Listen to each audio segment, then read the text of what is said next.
Welcome to the Stone Soup Recovery Podcast. Your host, Adam and Sean, will talk about their lives and living in recovery.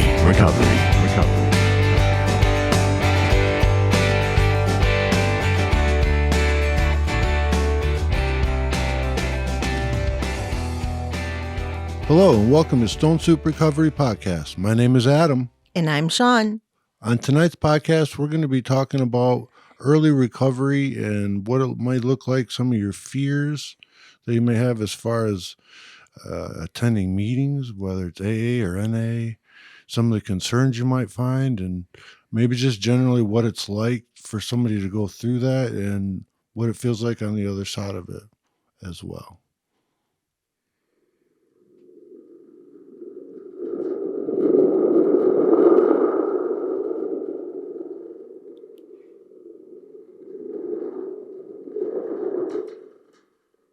Sorry about that. We're just experiencing a little bit of thunder and lightning in our lives. Or at least we used to at one time, and not so much anymore, but that's kind of how I felt before. It was like a gigantic storm, you know? Mm-hmm. I came across this poem that I thought was pretty cool. I'm not going to tell you who wrote it until I get to the end, and you might be surprised. It's called The Junkie's Prayer. That bed that I lay on is a narrow and cold, the sickness inside me, my tears at my soul. And the devil awaits me, he calls me his own, for he knows I'm concerned, too weak to run. For soon must return to my gutter of thrills, where joy is the needle or a bottle of pills, where a man becomes misery like an old friend from home that he uses and abuses till the misery is gone. My mind's filled with torture, my body's in pain, but the needle is warm as it sinks in my vein.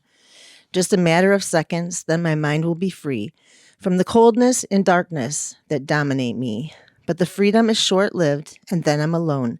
I must find the pusher, but my money's all gone. Then the cycle of horror starts over once more. Oh God, let me suffer this misery no more. And it was written by Jonny Cash. Wow, that's deep. Yeah. That's pretty heavy. And Jonny Cash, the Man in Black. Yep. Wow. That's pretty amazing. Where'd you find that on the internet? Yeah. That's pretty awesome. Yeah, I thought so too. And then when I got to the end of it and found out it was by Jonny Cash, it made it even cooler. Yeah. You know? It's like the cherry on top. Yeah. Wow. Yeah. That's pretty heavy. Yeah, he had a bad problem with heroin and he was an addict. Really? I didn't know that. I knew he was an alcoholic. Yeah. No, he was an addict and he fought it for a long time. And a lot of his music is about that. When he later on got sober, he changed his music, you know, to the theme of it really changed, Mm-hmm. you know. So, yeah, that's really cool. I like it. Well, thank you. Yeah. I thought you'd like that. Yeah. So, anyways, how was your week? My week was well. Things went well. We have to order a new Rodecaster Pro 2. We have to order a new one. And that'll be coming up early next month. Well, let's explain what happened. The first one was the Rodecaster 1. Right. And we got the Rodecaster 1 and we did a podcast with it and it sounded great. And then I started noticing that there was interference, like digital interference in the speaker system and in the speaker output. And so I ran it down and I called Corey and I talked to everybody that I could possibly think to talk to. And it just came out that it was defective. Okay. Yeah. Now, Corey from 217 Recovery. Corey from 217 Recovery Podcast. Yay. Him and Marnie. Yeah, some good friends of ours. You guys should give them a listen. Yeah, we really admire those guys. We do. And so when we have any questions or, you know, something comes up, then they're the first ones we turn to. Or at least Adam. He has a really good connection with them. Over at 217 Recovery Podcast. Yeah, Corey and Marnie, they're really good people. And Corey's always willing to help and any way that they can. So we really appreciate everything that they do for us. Mm-hmm. And for everybody else, too. And for everybody else. They do a lot for other people as well. And, they're a pretty amazing couple. Mm-hmm. You know, we were kind of talking about earlier what it might be like in early recovery Yeah. to maybe go to your first meeting, or maybe not necessarily your first meeting, but an early meeting. And, if you find yourself there, what that might look like, if what fears and anxieties and Mm-hmm. things that may act as a hindrance to keep you from going. Right. Well, for me, in the beginning, I really didn't know too much about AA at all. And I found out about all of the benefits from it through you. But in the beginning, yeah, I didn't really attend too many meetings or any meetings for that matter until probably about 6 months or so into my recovery. That was before my relapse. I did have a relapse after that. And went to a meeting with you, and it was in a different town. It wasn't like in our hometown or anything like that. And yeah, I just wasn't quite sure what to expect. I had been to meetings that had like a dinner and a speaker. So I knew that I wasn't going to be, cornered. I wasn't going to be asked questions, or I wasn't going to be, pointed at, or, made fun of, or See, a lot of people don't know what to expect. yeah, the spotlight wasn't going to be on me. So I knew those were pretty safe, but I really didn't want to go to a meeting and then have to talk. That was Right. my thing. And I'll finally it got to be where I will go to a meeting. I'm not going to talk. Just gonna listen today. Yep, I usually and we don't attend a meeting all the time, but when we do go, I pretty much listen to what everybody else is saying, and I don't say a whole lot. Right. And there's nothing wrong with that. Yeah. I knew a guy once at the table would tell people, close your ears or close your mouth and open your ears. Yep, that's what I do. Mm-hmm. And there's nothing wrong with that. I remember going to my first meeting too, and I remember not knowing what to expect or what to think, and it was hard. It was hard because you worry about judgment, and you worry about what are other people going to think if they see me there, and there's a lot of self-doubt whether I should go, maybe I shouldn't, do I need to go, and I, for me, if my gut's telling me to go to a meeting, then I'm going to go to a meeting. That's a lesson that I had to learn the hard way. Yeah, a lot of people, they don't understand it either. They think that, they're going to have to sign up for it. They're going to have to go all the time. They're going to be, having to pay money to go, or, there might be fees or dues or, whatever. And in all reality, it doesn't cost anything. You can go and you don't have to have a dime in your pocket. The only dues or fees are a desire to quit drinking. Yeah. Yeah. In fact, they usually offer you coffee. They do offer you coffee. Sometimes you might get cookies. Yeah, sometimes you might get cookies. It's a good point. Yeah. So, but yeah, it doesn't cost anything to go to a meeting. So, why not go? Why not go? There's no reason not to. Another question too is, they always will say on the internet or whatever, if you're looking up for a meeting, it'll say open meeting or closed meeting. And I never quite was sure what that meant either. Right. I mean, is that the closed meeting, that's for members? How do you be a member? Right. Well, you be a member by having the desire to quit drinking or using. That's your membership. Okay, and then open means it's for anybody, even if if they don't have a problem with drinking? For anybody, even if they don't have a problem with drinking. Oh, I see. That's how that works. Oh, so if you okay. see, a lot of times you'll see meeting sheets that'll see an O or a C. Mm-hmm. That way you know if it's open or closed meeting. Oh, I see.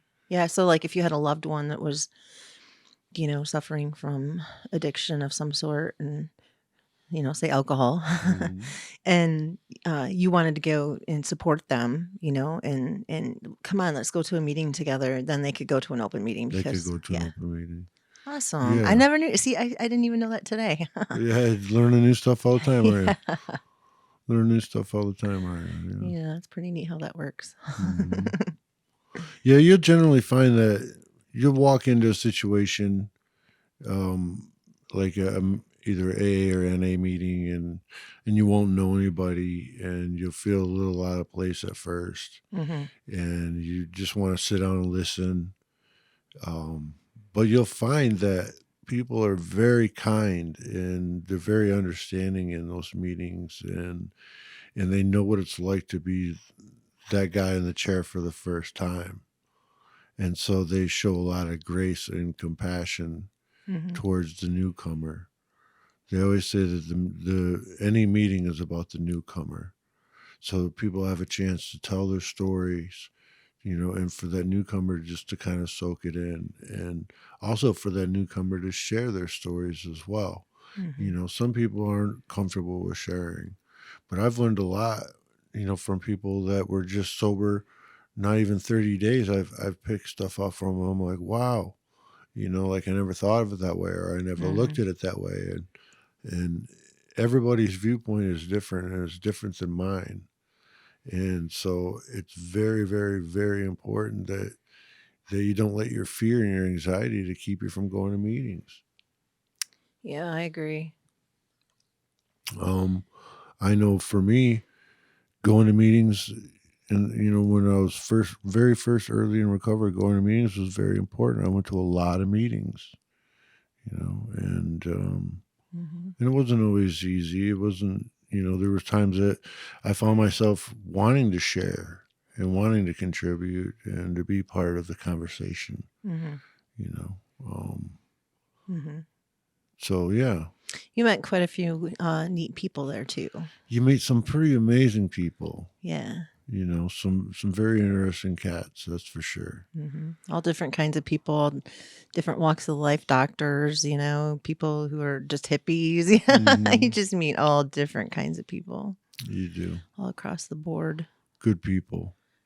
Yeah. And, when you go to a meeting, it's like, oh, wow, you're nervous in the beginning. At least that's how it is for me. I'm really anxious. I'm anxious anyways. And before a meeting, I get a little bit nerved up for it. And you go in and you sit down and everybody starts talking, and then you kind of relax a little bit. And it's really not so bad. Before you know it, your hour is up. Yeah. The hour that you've been sitting there seemed like it went by in 5 minutes. Yeah, it goes by fast. Especially when you're engaged and you're listening. And I've been forced to go by the court. I went to one point. I had to go to 3 meetings a week, and this is many years ago. And I remember just running in there and trying to get out of there as fast as I could, so I could go drink. I wasn't ready for the message that the program had to tell me. Yeah. And so that's how I did it, you know what I mean, for a long time. And I cheated on those meetings. I would sign other people's names or make fake names and turn in my sheet and say that I went. And wow. But now in sobriety and true recovery, I find myself, there's times where I really want to go to a meeting or get on the laptop and do a meeting online. And I don't have those same fears or anxieties that I used to have. Yeah. Early recovery it's a very tedious place, and the best place to be is with like-minded people, and people that want the same goals and are trying to stay sober and making good choices. The power of a choice is fundamental to everything and who we are. Yeah. There's times in my life where I've stood at a fork in the road where I could make the right choice or the wrong choice. And every time I've made the poor choice, I've suffered for it, and making good choices. And one of those good choices is going to meetings when in early recovery and meeting people and shaking hands and getting a sponsor and getting to know people and getting in the literature and just do the work, and that's what's most important. Yeah. I think that also when you're in recovery, When you have those pockets of open time, in the evening at 6 or 7 o'clock after dinner is a really hot time.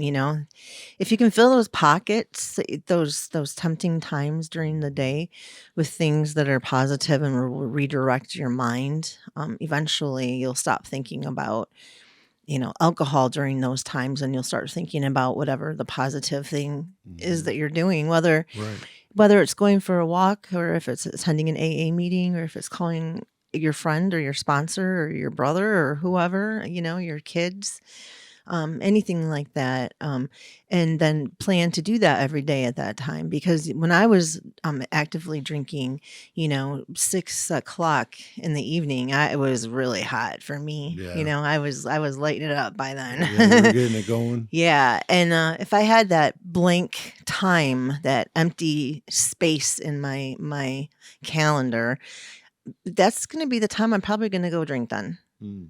But if I fill that time with something positive for me or for somebody else, doing a service for somebody else, then I'm not going to think about drinking alcohol during that time anymore. It's going to help redirect my thinking to something else. That's a really good point. I like that. Yeah. My brain oftentimes, it'll get sidetracked, whether I wanted to or not. And if I'm thinking about drinking or something, distracting myself is a wonderful way to get around that. It really is. They say it takes 7 days to form a habit. Yeah. So expect to take about 7 days, a week to 2 weeks to, let it really sink in. And then, with exercising or anything else that you feel during those times, they'll become a habit too. And you'll look forward to that time. Why is everything sevens? Like, didn't we just have a conversation about the 7 stages of alcoholism? Probably. You know what I mean? So it seems like everything arrives in sevens. Oh, I don't know. Because, we started talking about how it starts out with sobriety and it ends with death. Yeah. Well, those are the stages of alcohol intoxication. There it is. Yeah. Yeah. The stages of alcohol intoxication are like number 1 was like sobriety, being sober, not drinking at all, just like we are today, That's right. nothing. The second stage is, well, I've had a drink or two, depending, some of us are late weights, but you'll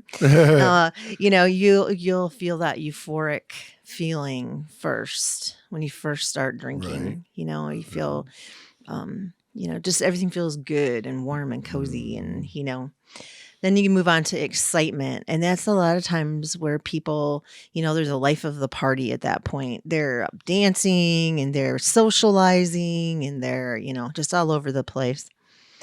Then after that point comes confusion. Confusion. Yeah. And I had that a lot when I would drink heavily. I would be very confused. I would be confused about people and my surroundings, reality, things like that. Yeah. And it really taints your thinking. Yeah. Number 5 is stupor. You're just, there. Yeah. Explain that one, Adam. What's a stupor? Stupor is where you're just so completely intoxicated you don't even really know your own name. Yeah. You're just kind of falling off the bar stool and they just roll you out the door and you sleep in the gutter for the night. Yeah, I've been there. I've been kicked out of a few bars. Yeah. Well, you know what? That is the 5th stage. And, you're getting pretty close to number 6, which is coma. Coma. Yep. Out cold. You are out cold and you are sometimes not even going to wake up because you really are in a coma. Yeah. Seriously. Well, alcohol, the chemical compound for alcohol and the chemical compound for ether are identical, except for alcohol has water added to it. It has an extra H2O molecule that ether does not. Mm-hmm. And as we know, ether used to be the thing that they used to anesthetize people with in order to remove limbs and things like that. Yeah. Yep. Well, the last stage of alcohol intoxication is death. Ooh, I've come close. Yeah, I do not know. Well, you know what? I do know of some people that have died from it, but nobody close to me. Yeah. I actually went to the hospital twice with alcohol poisoning. Once when I was like 16. I I drank 3 bottles of Thunderbird back to back to back to back. And I ended up just falling out. And they had to take me to the hospital. I went by ambulance. And I had alcohol poisoning.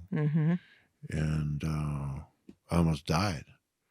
I woke up and I was strapped to a bed. And I didn't know why I was there or how I got there or anything. Right? Last thing I remembered was drinking.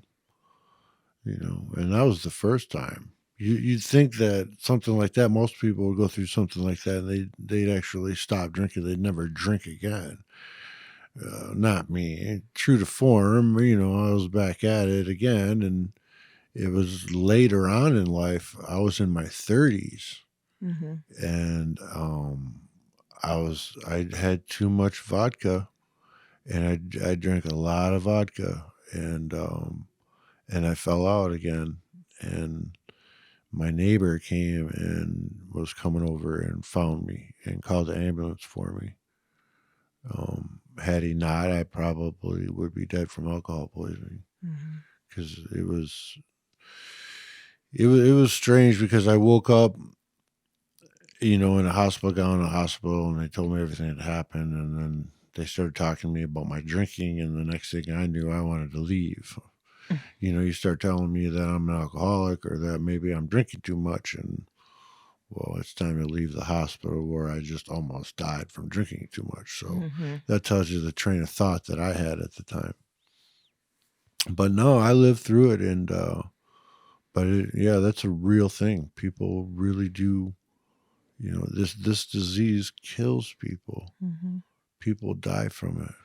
Well, it says here at about 0.45 BAC, blood alcohol level, or above, many are unable to sustain their vital life functions, and the rest of the respiratory arrest and death is significant.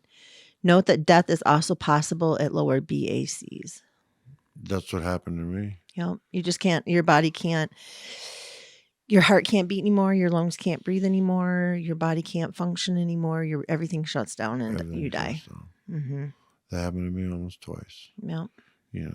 But it's only a gift of recovery that I'm able to look back and see what I've been through and call it a victory. That's a gift of recovery. I should have been dead a couple times from alcohol. You know what I mean? And I am so thankful for recovery, and I'm thankful that I get to share this journey with you, Sean. And I'm thankful that we have the listeners out there, and I'm thankful for this podcast. But I'm truly thankful to be alive and sober and moving forward in life. And that's what it's about. So like we said, if you find yourself out there and you're early in recovery and you're not sure about meetings and what that looks like for you, just go ahead and go. And it's going to be okay. There's a lot of good people there, and they've all been there themselves. And I guess that would be my message for you today, is just go and check out a meeting, take in a meeting. So, well, with that, I think we're going to close. All right. Well, my name is Adam. And I'm Sean. And thank you for listening to the Stone Soup Recovery Podcast.